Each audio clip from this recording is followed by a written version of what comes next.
ನಾವು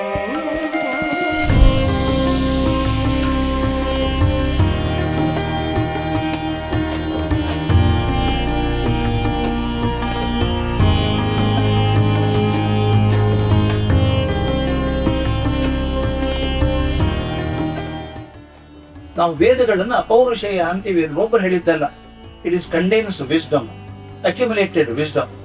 ಅದನ್ನ ಎಷ್ಟು ಸಾಕ್ಷಾತ್ಕಾರ ಮಾಡಿದವರಂದ್ರೆ ಶ್ರೀಲ ಪ್ರಭುಪಾದ.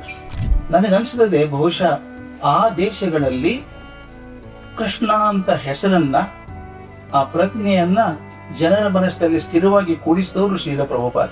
ಒಂದು ಕರ್ಮವನ್ನ, ಒಂದು ಭಕ್ತಿಯ ಶ್ರದ್ಧೆಯನ್ನ ಜೊತೆಯಲ್ಲಿ ಹಿಡ್ಕೊಂಡು ಇಡೀ ಪ್ರಪಂಚದಾದ್ಯಂತ ಕೃಷ್ಣ ಪ್ರಜ್ಞೆಯನ್ನ ಹರಡಿಸಿದಂತ ಶ್ರೀಲ ಪ್ರಭುಪಾದರ ಕಲ್ಪನೆ ನಮಗೆಲ್ಲರೂ ದೊರೆಯಬೇಕಾದ್ರೆ ಈ ಕಾವ್ಯವನ್ನ ಓದಬೇಕು ಅಂತ ಅನ್ಸುತ್ತೆ.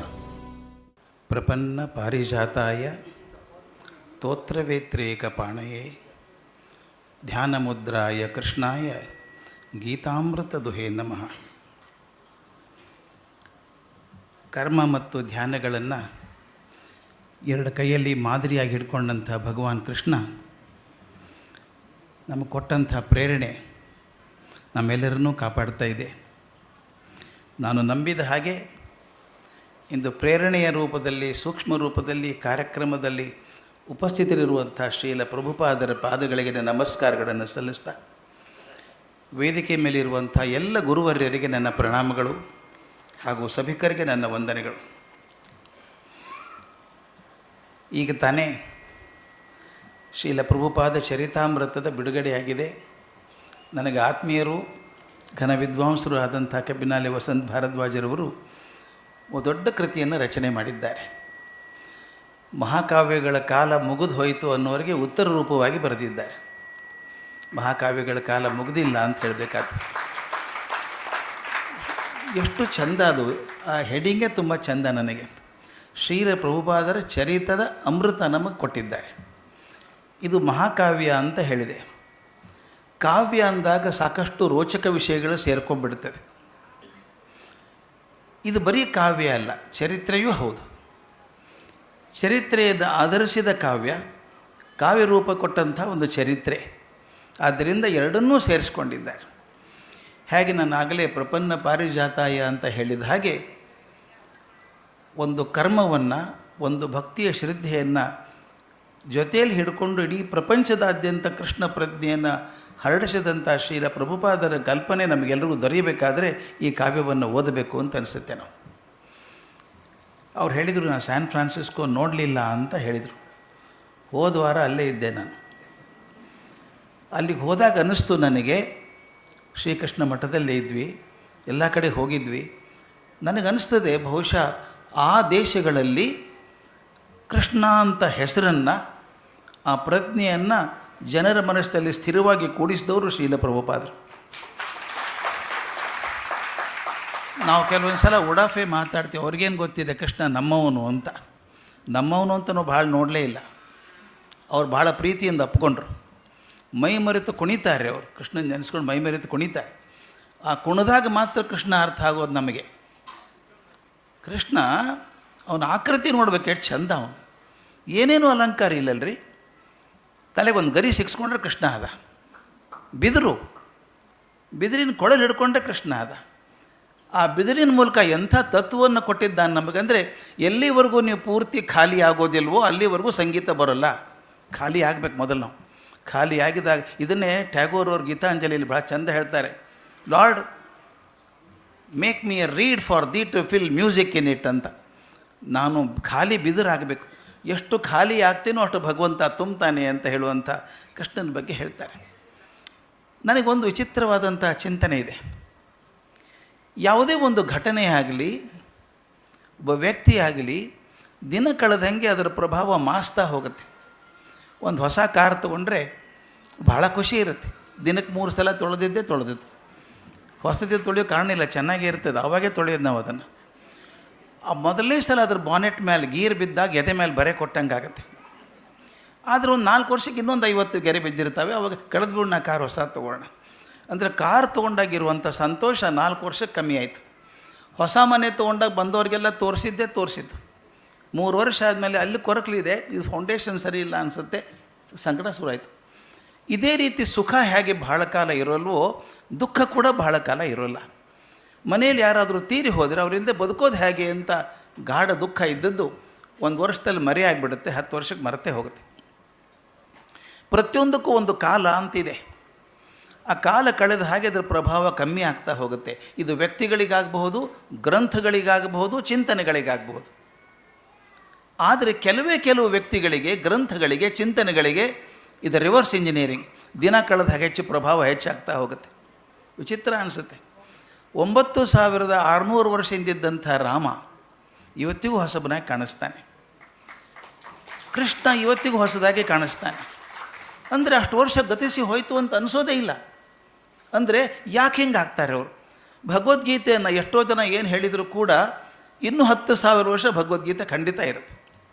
ಅಂದರೆ ಒಂದು ಗ್ರಂಥ ನಾವು ಓದಿದ್ದು ಯಾವುದೋ ಸಣ್ಣಂದಿರುತ್ತೆ, ಓದಿದ್ದು ಮರ್ತೋಯ್ತಿರಿ, ಇದು ಯಾವ ಗ್ರಂಥ ಅದು ಆಥರ್ ಮರ್ತೋಯ್ತು ಅಂತೀವಿ. ಆದರೆ ಭಗವದ್ಗೀತೆ ಮರೆಯೋಲ್ಲ.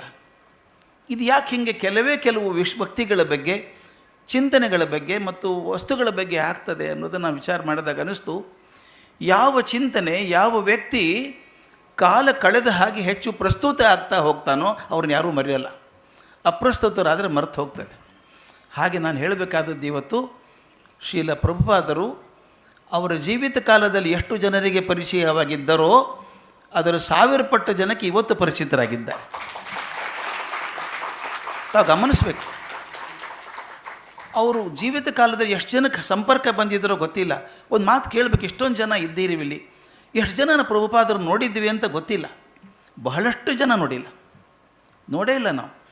ಆದರೆ ನೋಡದೇ ಅವರ ಮಾತುಗಳನ್ನು ಕೇಳಿ, ಅವರ ಪುಸ್ತಕಗಳನ್ನು ಓದಿ ಎಷ್ಟೋ ಜನ ತರುಣಿಯರು ತಮ್ಮ ಜೀವನವನ್ನು ಹೊಸದು ಬಾಳೆ ಹಲೆ ಹಾಗೆ ಬಿಸಾಡಿಬಿಟ್ಟು ಗಳಿಸಬಹುದಂಥ ಸುಖವನ್ನು, ದೈಹಿಕ ಸುಖವನ್ನು ಮರೆತು ಸನ್ಯಾಸಿಗಳಾಗಿ ಹೋಗೋದನ್ನು ನೋಡಿದಾಗ ಆ ಸೆಳೆತ ಎಂಥದ್ದು ಅಂತ ಗೊತ್ತಾಗ್ತದೆ.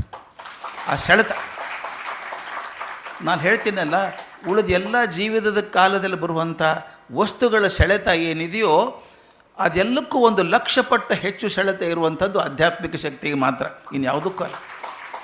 ಅಧ್ಯಾತ್ಮ ಸೆಳೆಯೋ ಹಾಗೆ ಇನ್ಯಾವುದೂ ಸೆಳೆಯೋಕ್ಕೆ ಸಾಧ್ಯ ಇಲ್ಲ. ಆದರೆ ಅಧ್ಯಾತ್ಮ ಅಂದರೆ ಏನು ಗೊತ್ತಿಲ್ಲದವ್ರಿಗೆ ಕೊಡೋದಿದೆಯಲ್ಲ, ಅದು ಭಾಳ ಅಪರೂಪದ ಕೆಲಸ, ಅದು ಅದ್ಭುತವಾದ ಕೆಲಸ. ನನಗಿರೋದು 6 ನಿಮಿಷ, ಅಷ್ಟರೊಳಗೆ ಮಾತಾಡಬೇಕು ನಾನು. ಯಾಕಂದ್ರೆ ನಾನು ಸೈನ್ಸ್ ಮೇಸ್ಟ್ರು. ಒಂದು ವಿಷಯ ನನಗೆ ಅರ್ಥ ಆಗ್ತದೆ. ಎಷ್ಟೋ ಧರ್ಮಗಳ ಸ್ಥಾಪಕರು, ಮತಗಳ ಸ್ಥಾಪಕರ ಹೆಸರು ನಮ್ಗೆ ಗೊತ್ತಿದ್ದಾರೆ.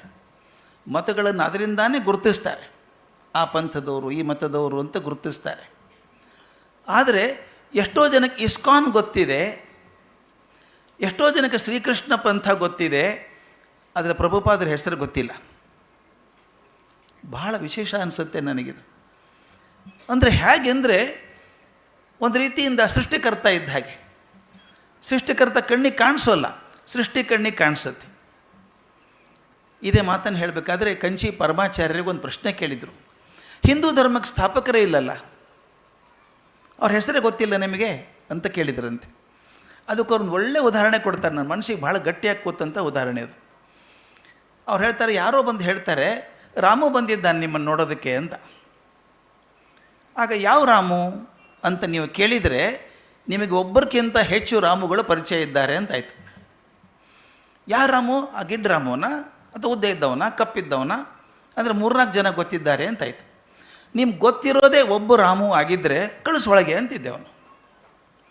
ಹಾಗೆ ನಮಗೆ ಬೇರೆ ಧರ್ಮಗಳ ಪರಿಚಯ ಇದ್ದಿದ್ದರೆ ಹೇಳಬೇಕಾಗಿತ್ತು.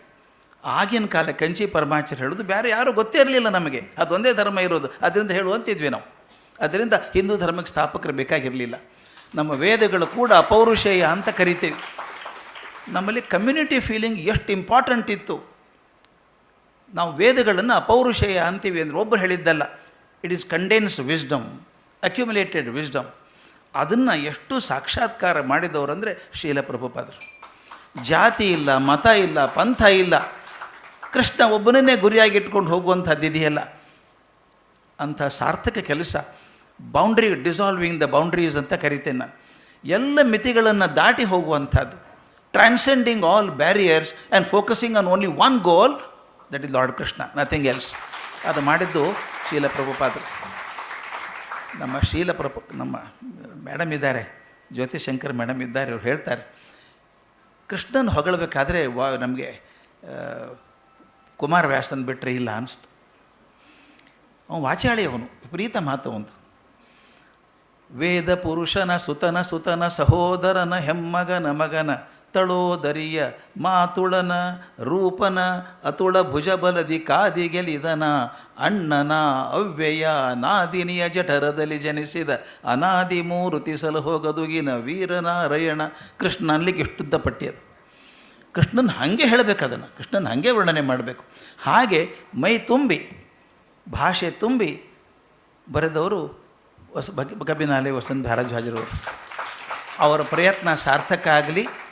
ಆ ಪ್ರಯತ್ನವನ್ನು ನಾವೆಲ್ಲ ಗಮನಿಸಿ ಓದೋಣ, ಸಂತೋಷ ಪಡೋಣ, ಅವ್ರು ಹೇಳ್ದಂಗೆ ಹಾಡೋಣ, ಸಾಧ್ಯ ಇದ್ದರೆ ಕುಣಿಯೋಣ.